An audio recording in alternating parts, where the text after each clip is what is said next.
complexo, mas quero buscar ser simples aqui, mas não deixar de ler a palavra, né, para que os irmãos depois possam pegar a palavra e refletir a palavra. Amém? Em Romanos capítulo 2, é escrito assim: portanto, és inexcusável quando julgas, ó homem, quem quer que sejas, porque te condenas a ti mesmo naquilo em que julgas o outro, pois tu que julgas fazes o mesmo. Olha o que está dizendo. Ele está dizendo o seguinte: eu julgo uma outra pessoa, mas eu faço a mesma coisa. Às vezes eu trato uma pessoa mal, mas essa pessoa eu não a conheço, vocês não a conhecem, mas eu tratei ela mal. Lá numa outra cidade vocês não ficaram sabendo.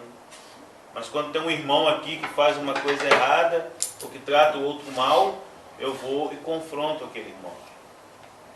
Poxa, como que eu posso, então, confrontar uma pessoa, questionar, querer tratar, se eu faço o mesmo? Como eu vou cuidar, convencer, cooperar, se eu faço o mesmo? Se a minha vida é manifesta. Talvez não para vocês, mas em outro lugar. Mas mostrar por quê. Porque a justiça, a operação, a vida, o discipulado, aquilo que eu realmente sou, aquilo que eu realmente faço, ele tem eficácia, ele tem uma verdade, ele tem um fruto quando eu faço ou quando eu tenho, primeiramente, um relacionamento com o Senhor. A minha vida, ela começa com o Senhor. Para mim adquirir o caráter de Jesus, eu sou cooperado pelos irmãos. Os irmãos hão de tocar em mim, me arguir, me confrontar. Mas eu preciso ter primeiramente um relacionamento com Deus. Mas como terei eu um relacionamento com Deus se eu não vivo a verdade? Porque num lugar eu sou uma coisa, em outro lugar eu sou outra. O nosso Senhor é o Deus onde Ele diz que a verdade manifesta a justiça. Quando eu sou verdadeiro, eu estou sendo justo. Mas ele continua falando, no versículo 2. E bem sabemos que o juízo de Deus é segundo a verdade sobre que tais coisas fazem. Vendo o que eu falei? Bem sabemos que o juízo de Deus é segundo a verdade sobre que tais coisas fazem. E tu, ó homem, que julgas os que fazem tais coisas, cuidais que, fazendo-as tu, escaparás do juízo de Deus? Você quer corrigir, mas você vive a mesma coisa? Só porque você corrige o outro e vive oculto em trevas, você acha que você vai se escapar? Olha o que está dizendo. 4 diz assim: ou despreza tu as riquezas da sua benignidade e paciência e longanimidade, ignorando que a benignidade de Deus te leva ao arrependimento? Que ele está tratando aqui, tá, amado? Eu não queria ser muito teólogo nessa situação. Ele está tratando aqui do judeu e do gentio, de uma postura, né, que o judeu tem para com o gentio, mas que não é diferente, ou é uma símile, é algo que nós podemos aqui colocar, que é em relação à nossa atitude com o que está lá fora, com o ímpio, e a nossa atitude também com os irmãos que estão dentro. Porque numa linguagem simples é o seguinte: você acha que você tem nome de crente, de discípulo, você está salvo? Só porque esse nomezinho, porque às vezes nós não usamos uma placa, não temos uma placa, mas isso aí começa a entrar no nosso coração, e nós somos alguma coisa. Só que o nosso Deus é um Deus de verdade. É um Deus que Ele contempla. Nós não podemos julgar, aproveitar, está querendo dizer isso. Podemos aproveitar da benignidade, da bondade de Deus, para nós julgarmos sermos alguma coisa. Porque Ele virá e vai julgar. Ele virá e vai tratar. Olha só. O 5 diz assim, vou ler o 4 novamente. A palavra, é muito bom falar a palavra. Quando a gente lê mais a palavra, a gente erra menos. Ou despreza tuas riquezas da sua benignidade e paciência e longanimidade, ignorando que a benignidade de Deus te leva ao arrependimento? Ou seja, quando ele está demorando para agir com juízo na sua vida, você que sabe que está em trevas, ele está demorando a agir, está demorando a atuar, ele está querendo dizer o seguinte, eu não estou pesando a mão sobre você ainda, estou sendo longânimo para que você se arrependa. É isso que ele está querendo dizer, se arrependa. Mas segundo a tua dureza e teu coração impenitente, entesouras ira para ti no dia da ira, da manifestação do juízo de Deus. Compreendeu?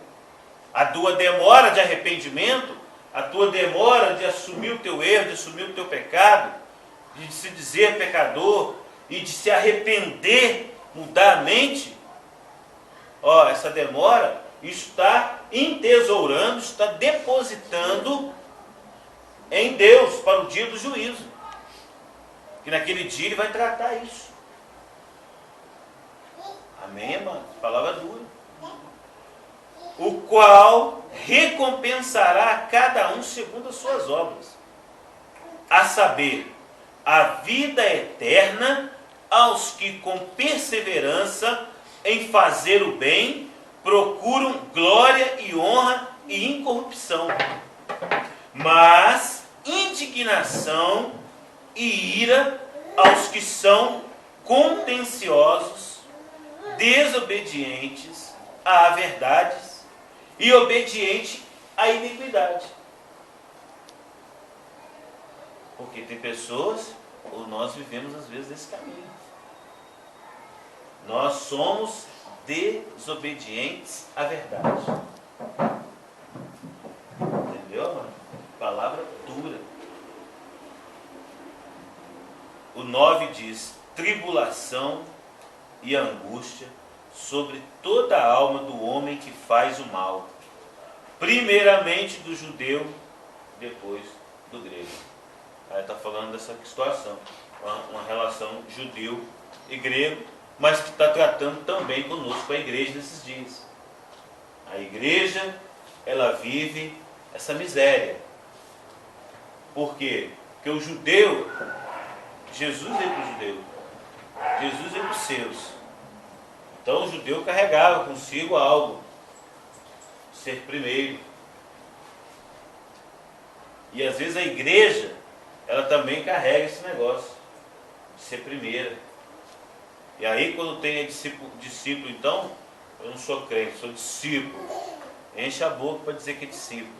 Mas nós não aprendemos nem porque ser discípulo de Jesus. Tomar causa do mestre. O discípulo, uma das características do discípulo, ele toma a causa do mestre. E uma das causas, ou a causa de Jesus, como nós falamos aqui, é você ir em direção à cruz. Amém, irmão? É morte, é morrer. Morrer para as coisas desse mundo. Morrer literalmente também. O escritor dos Hebreus fala ainda, não chegastes até o sangue na vossa luta contra o pecado. Porque nós temos uma luta contra quê? Contra a incorrupção, o pecado. Você se corromper, você se achar na prática do pecado. Amém, amados? Palavra dura. Mas como fazê-lo, amado? Como que esse julgamento, como esse senso dentro de nós? Olha só. Quando você vai ler, eu vou voltar de novo aquilo que Deus vem falando, sobre Tiago. Tiago, 1 Timóteo. 1 Timóteo, capítulo 1. Timóteo, capítulo 1. Versículo 5. 1 Timóteo 1,5. Porque nós estamos debaixo de mandamento. Existe uma palavra para nós. A vontade de Deus é estabelecida através do mandamento. Como que eu sei a vontade de Deus? Através do mandamento. Ele manda eu. Ele me manda. Manda mesmo. Porque tem pessoa que às vezes acha essa palavra difícil. Mas é mandamento de mandar. Ele me manda em mim. Não é por favor, não. Ele me manda. Eu sou escravo inútil. Eu sou escravo inútil. Depois que eu fiz tudo, sou escravo inútil. Ora, o fim do mandamento é a caridade, o amor, de um coração puro, de uma boa consciência para com Deus e de uma fé não fingida. Amados, às vezes nós queremos pregar o outro, mas ainda não compreendemos essas coisas. Coração puro, boa consciência para com Deus e uma fé não fingida. Quando eu tenho um coração puro, quando eu tenho uma boa consciência para com Deus, quando eu tenho uma fé não fingida, eu vivo a palavra na sua íntegra.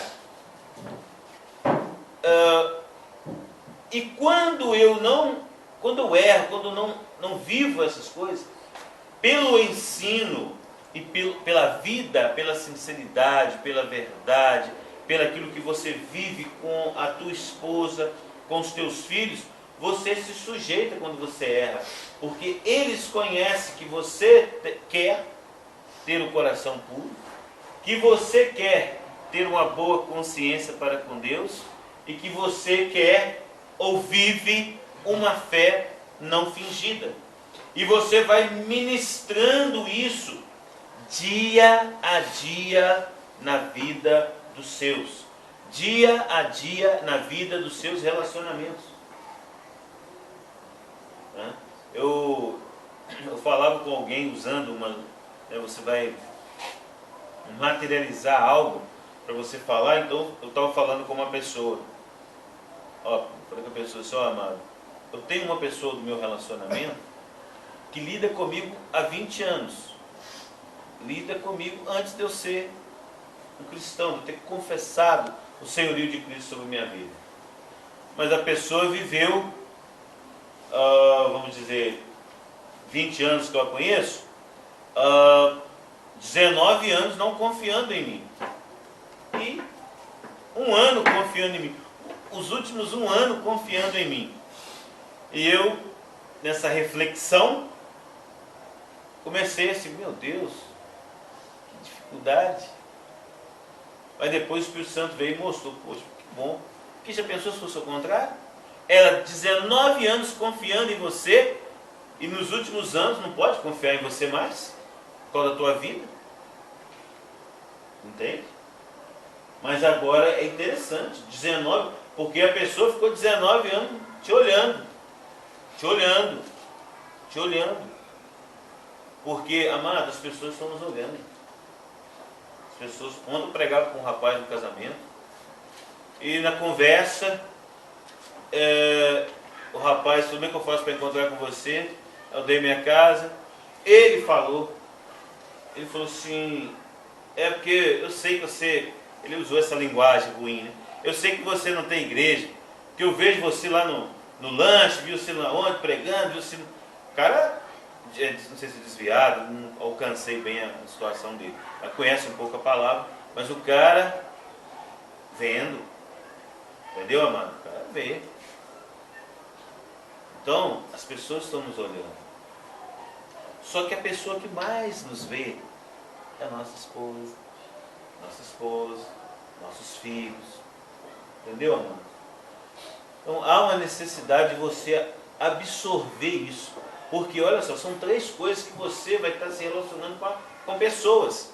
Ó, coração puro, a pessoa percebe, e é o primeiro ensino de Jesus, um dos primeiros ensinos do Sermão da Montanha. Tá? Ó, depois você ter uma boa consciência. O que é boa consciência? A boa consciência, amado, fala de você ter um devocional que você tem ao Senhor verdadeiro. É um tribunal verdadeiro de você para com Deus, aonde ministra-se isso, da sua integridade, que é uma coisa que só você sabe. Só você sabe quem é você diante do Senhor. É uma boa consciência para com Deus, aquele que tudo vê, aquele que esquadrinha os rins, que examina pensamentos, que conhece a motivação e intenção dos corações, dos pensamentos. Amém? Olha só, amados, uma frase que Deus me deu, eu conversando na quarta, dia que a gente esteve junto, Bruno? Eu, você, o Daí? Sexta-feira, que hoje é domingo, há 2 dias atrás, Deus me deu uma frase. E na hora, eu estava nessa junta com os irmãos, conversando, o Espírito Santo na hora, eu falei com os amados, Deus me deu uma frase aqui agora. Olha só, que tem a ver com esse texto. Que Deus me deu uma frase assim, ó. Eu quis anotar a frase, porque na verdade, na hora eu falei uma frase, mas eu elaborei ela para uma melhor conjugação. Eu coloquei aqui assim, ó. Um dos passos para uma esposa submissa, porque aí, tá, amados, ele vem falando uma dificuldade no meio da igreja, né? Não só no meio da igreja, no mundo. Né? Um dos passos para uma esposa submissa é o esposo, na caminhada da vida, lhe apresentar uma missão. Na caminhada da vida, apresentar uma missão. Nós podemos, na caminhada da vida, a minha esposa, anos e anos, 18 anos, amado, falando de Jesus, convertida ao Senhor, minha esposa olhando para mim, ela pode olhar e falar, o senhor Marcos conhece um pouco da Bíblia, o Marcos está lá ministrando, é um homem de Deus, mas o coraçãozinho dele, eu sei que no fundo, ele está querendo, o sonho dele mesmo é andar com carro zero, porque é bom carro zero. A minha esposa na caminhada vê isso em mim. Então ela sabe que nessa caminhada eu posso me relacionar com muitas pessoas e o meu coração não ser tão puro. Porque eu posso. Porque o alvo, amado, eu tenho que ter clareza. Se eu começo o primeiro relacionamento com Jesus, com o Senhor, a minha vida cristã, ela tem um início, a minha edificação no relacionamento, né, vertical com o Pai, amado, a palavra, a vontade dele, o mandamento dele para mim, é abrir mão da minha própria vida.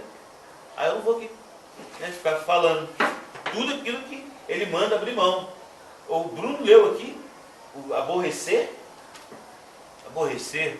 pai, aborrecer mãe, que é amar menos casa, amar menos carro, amar menos esposo, amar menos filhos. Amar menos. Até a sua própria vida. Ô amado, se eu não tiver uma boa consciência para com Deus, se eu não tiver essa revelação, entendeu, amado? Eu vou então começar a viver, ou posso, a viver uma fé fingida. Ontem eu conversava com um rapaz, né, no casamento, e falava com ele sobre essas coisas. Né? O Espírito Santo falando. Eu falei, amado, eu posso estar conversando com você aqui mal motivado, olhando para você e vendo um cifrão, olhando para você e vendo alguém que pode me dar um status, porque você vai vir para estar onde eu me reúno com os irmãos, ou vir para estar fazendo parte desse grupo. E não é, essa não pode ser a nossa motivação. A nossa motivação tem que ser o Senhor. Honra e glória seja dada ao Senhor. Amados, tudo aquilo, a Bíblia, Jesus diz que tudo aquilo que é glória para os homens é escândalo para o Senhor, é contrário ao Senhor, não provém do Senhor, não é da fé. E nós podemos viver uma vida sem compreender essas coisas. E aí nós ferimos princípios, ou deixamos de fundamentar aquilo que é primeiro, que é a nossa esposa. Se casamos, ora, o casado tem como que agradar o cônjuge. Entende? Um jovem tem com que agradar ao Senhor.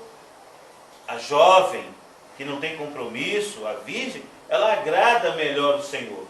Mas se essa virgem, se essa jovem, ela está com um monte de sonhos,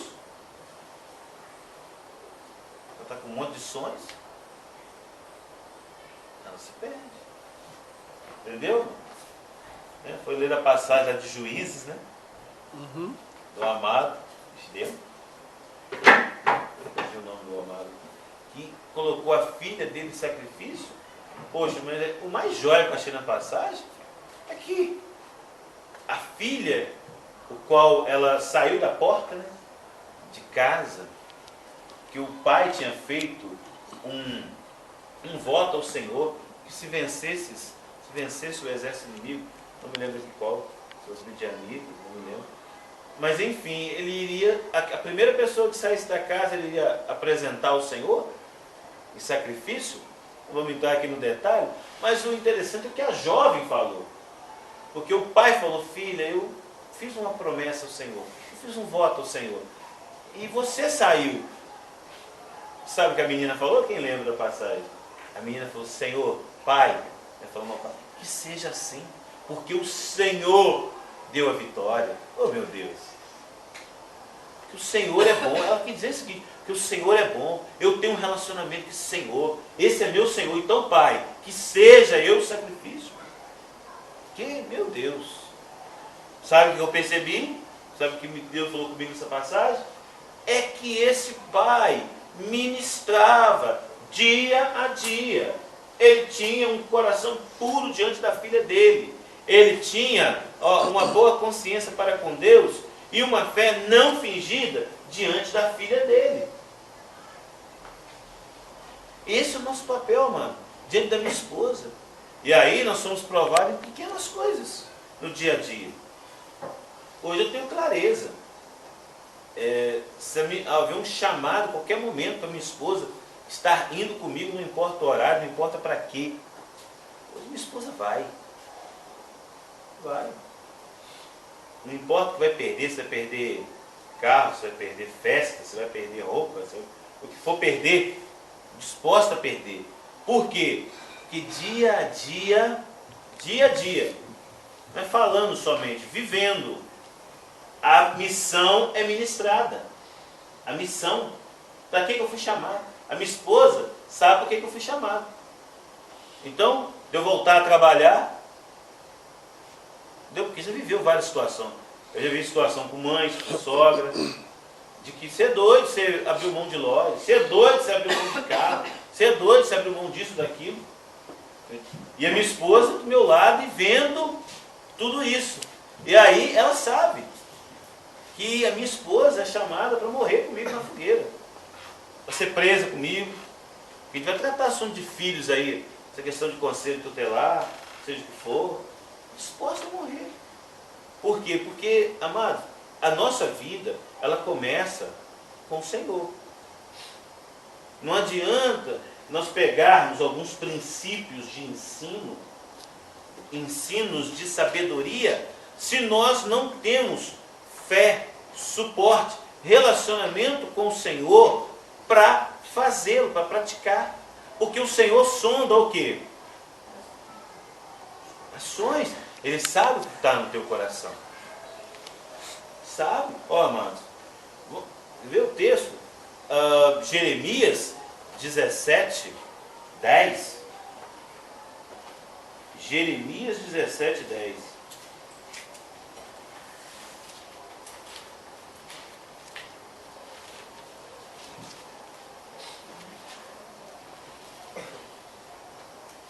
Jeremias 17, 10. Eu sou o Senhor, que esquadrinho o coração, e eu provo os pensamentos, e isso para dar a cada um segundo os seus caminhos e segundo o fruto das suas ações. Amado, meu Deus, precisa ser mais claro. Precisa ser mais claro. Não precisa de teólogo para interpretar um negócio desse. Ó, Tiago diz que o princípio do mandamento, ó, você ter um coração puro, uma boa consciência para com Deus e uma fé não fingida. Está tudo isso aqui.